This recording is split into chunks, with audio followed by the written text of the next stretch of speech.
Éditorial Afrique 2050. Pourquoi la résistance doit commencer maintenant? Écrit et lu par Jacques Roget. Afrique 2050 Radio. Voix ici Afrique 2050. La voix de la vérité. L'écho de la liberté. Ce soir, un appel du cœur de la Côte d'Ivoire. Pourquoi la résistance doit commencer maintenant?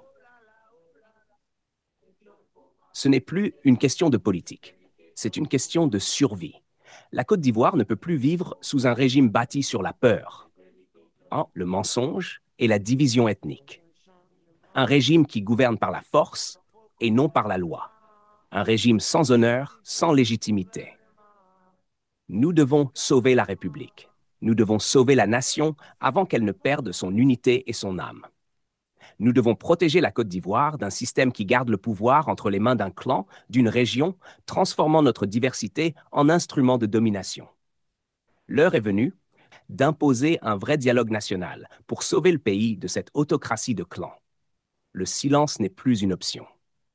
Ces heures sombres nous rappellent les blessures du passé, quand la haine, l'injustice et l'impunité ont déchiré notre pays. Nous ne devons plus jamais y retourner. Le moment est venu de se lever, non pour la vengeance, mais pour la justice, non pour la division, mais pour la dignité, non pour un homme, mais pour la cité d'Ivoire. Notre patrie, bâtie par le courage, le travail et la foi de nos ancêtres. Car l'histoire nous regarde, et elle se souviendra de ceux qui ont choisi le silence et de ceux qui ont choisi le courage. Ici, Afrique 2050, restez debout, dites la vérité, et ne laissez jamais mourir l'âme de la nation. Afrique 2050 editorial, Why the Resistance Must Begin Now. Written and voiced by Jacques Roger.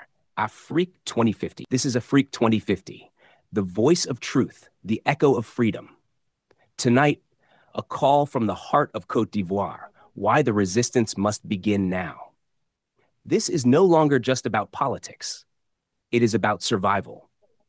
Côte d'Ivoire can no longer live under a regime built on fear, on lies, and on ethnic division.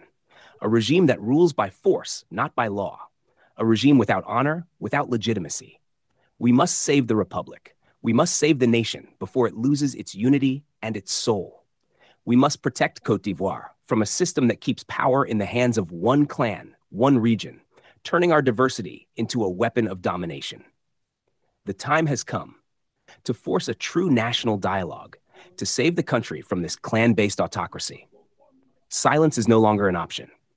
These dark times remind us of the wounds of the past, when hatred, injustice, and impunity tore our nation apart. We cannot go back there.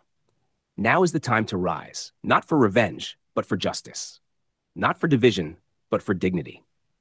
Not for one man, but for the city of Ivory, our homeland, built by the courage, the work, and the faith of our ancestors. Because history watches us, and history will remember those who chose silence and those who chose courage.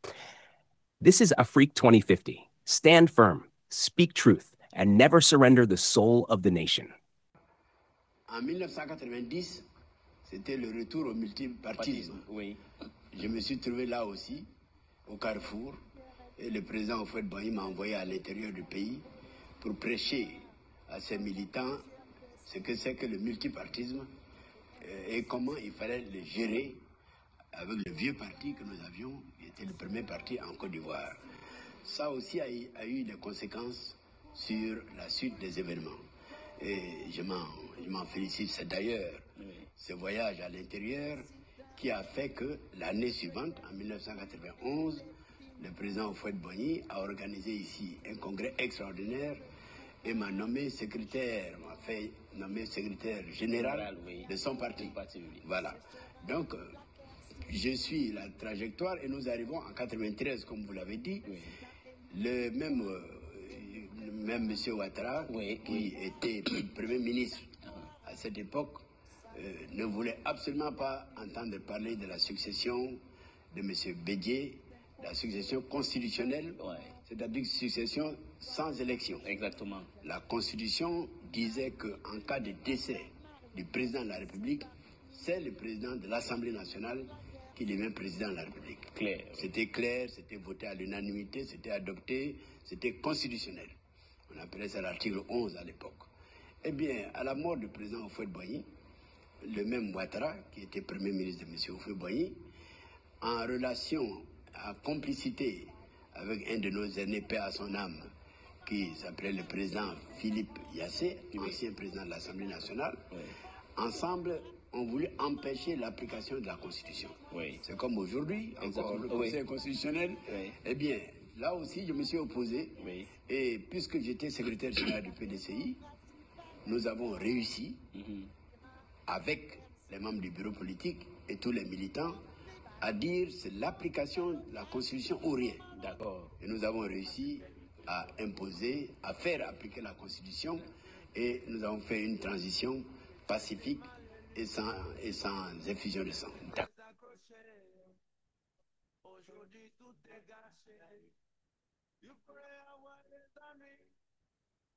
Les choses restent ainsi, oh là là, oh là là. Et ton pour moi, je te dis que ton pour moi.